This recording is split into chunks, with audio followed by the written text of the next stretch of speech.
Ini mobil Hiace teman-teman. Ini setelah divakum ya.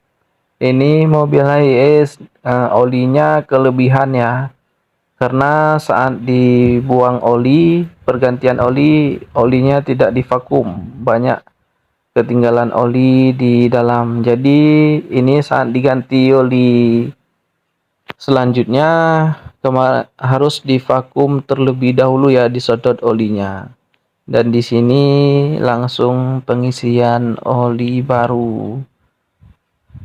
Karena mobil Hiace ini minibus, jadi setiap pergantian oli dia itu harus dikuras ataupun divakum olinya itu sampai habis.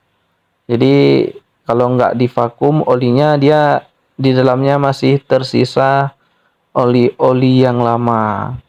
Dikarenakan nanti saat kita pengisian oli baru, itu olinya itu tambah banyak. Jadi tidak boleh. Olinya itu untuk mobil Hiace ini itu 5 liter. Sudah ada juga di bengkel-bengkel dimanapun, yang penting itu bengkel mobil ya guys. Ini pengisian oli 5 liter ya.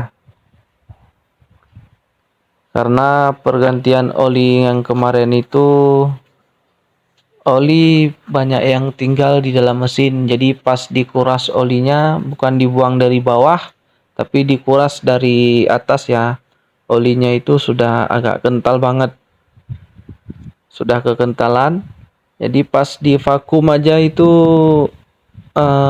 naiknya agak susah ya.